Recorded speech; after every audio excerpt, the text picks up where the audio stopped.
ഇന്നത്തെ നമ്മുടെ റെസിപ്പി നമ്മുടെ വീട്ടിലേക്ക് എപ്പോഴും കാണുന്ന വളരെ കുറച്ച് ചേരുവ കൊണ്ട് ചെയ്തെടുക്കാൻ പറ്റിയ വളരെ സിമ്പിളായിട്ടുള്ളൊരു സ്നാക്കാണ്.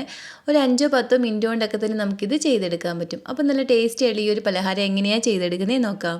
അതിന് നമുക്ക് ആദ്യം വേണ്ടുന്നത് ഏത്തപ്പഴമാണ്. ഏത്തപ്പഴം തൊലിയൊക്കെ കളഞ്ഞൊന്ന് മുറിച്ച് നമുക്കൊരു ബൗളിലേക്ക് ഇടാം. ഒരുപാട് പഴുത്ത പഴമൊക്കെ ഉണ്ടെങ്കിൽ കളയേണ്ട ആവശ്യമില്ല. നമുക്ക് ഇതുപോലെയൊക്കെ ഒന്ന് ട്രൈ ചെയ്ത് നോക്കിയാൽ മതി. ഇനി പഴം ഒരു മാഷർ കൊണ്ടോ അല്ലെങ്കിൽ കൈ കൊണ്ടോ ഒട്ടും തന്നെ കട്ടകളില്ലാതെ നന്നായിട്ടൊന്ന് ഉടച്ചെടുക്കണം.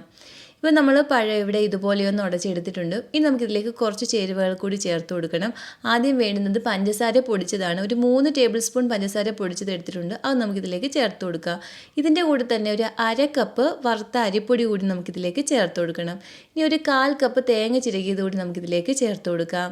ഇനി നമുക്കിതിലേക്ക് നട്ട്സ് ഒക്കെ ഉണ്ടെങ്കിൽ അത് ചെറുതായിട്ടൊന്ന് അരിഞ്ഞിട്ട് ചേർത്ത് കൊടുക്കുക. ഞാനിപ്പോൾ ഒരു 1.5 ടേബിൾ സ്പൂൺ സൺഫ്ലവർ സീഡാണ് ചേർത്ത് കൊടുക്കുന്നത്.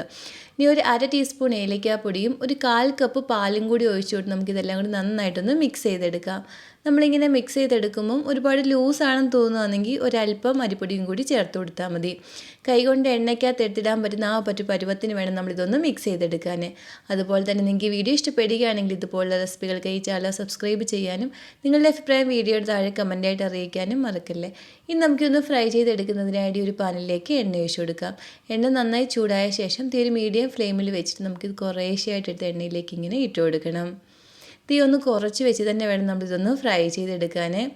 ഇടയ്ക്ക് നമ്മളിതൊന്ന് ഇളക്കിയിട്ട് കൊടുക്കാം. ഇനി എല്ലാ സൈഡും നല്ലൊരു ഗോൾഡൻ ബ്രൗൺ കളറായി വരുമ്പോൾ നമുക്കിതും കോരിയെടുക്കാം. ബാക്കിയുള്ളത് നമുക്ക് ഇതുപോലെ ഒന്ന് ഫ്രൈ ചെയ്തെടുക്കണം.